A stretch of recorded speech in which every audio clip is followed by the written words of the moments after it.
Olá, aluno! Olá, aluna! Sejam bem-vindos ao canal Autodidata. Meu nome é Thaís, sou professora e estou aqui com vocês para resolver a questão número 26 de Biologia do vestibular UERJ 2022, exame único.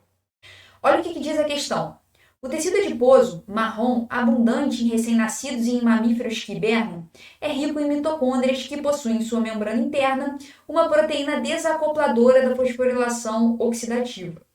Essa proteína, ao desfazer o gradiente de prótons, permite o fluxo desses íons do espaço intermembrana para a matriz mitocondrial, o que assegura a sobrevivência dos organismos. Desse modo, os adipócitos da gordura marrom apresentam redução do seguinte processo. Antes, propriamente, de resolver a questão, a gente vai recapitular algumas das temáticas já levantadas nesse texto.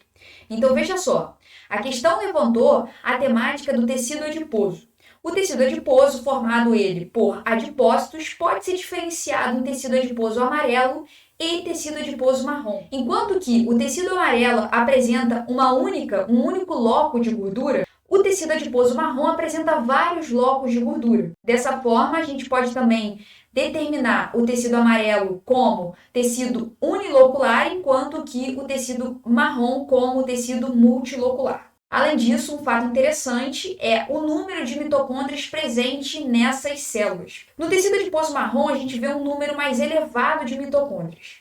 Agora, mitocôndria. O que é a mitocôndria? A mitocôndria é uma organela responsável por um processo chamado respiração celular. Esse processo, a gente sabe que ele tem o objetivo final de produção de ATP, de produção de energia. A respiração celular, recapitulando, ela é dividida em 3 etapas: a glicólise, o ciclo de Krebs e a fosforilação oxidativa. Na fosforilação oxidativa, existe uma grande produção de ATP, ocasionado por um gradiente de H+, um gradiente de prótons que se acumulam no espaço intermembrana. Lembrando que a fosforilação oxidativa é a terceira etapa da respiração celular e acontece lá na crista mitocondrial. Tá bem, mas o que isso tem a ver com a questão? A questão diz pra gente que existe uma proteína desacopladora da fosforilação oxidativa nessas células, nesses adipócitos do tecido marrom. Desacoplar a gente pode entender como desligar, desfazer. Então, de alguma forma, a gente pode interpretar que essa proteína desacopladora está atrapalhando, ou melhor, impedindo a produção de ATP presente nessa etapa da fosforilação oxidativa.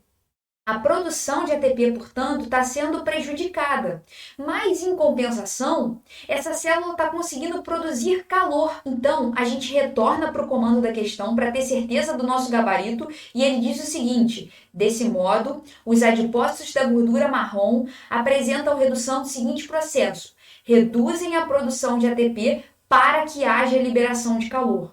Então, o nosso gabarito é letra B. Muita atenção, porque muitas vezes o aluno cria todo um raciocínio, não retorna ao comando da questão e acaba por marcar equivocadamente o gabarito. Bom, questão solucionada. Caso essa resolução tenha contribuído nos seus estudos, peço que dê um like e até breve.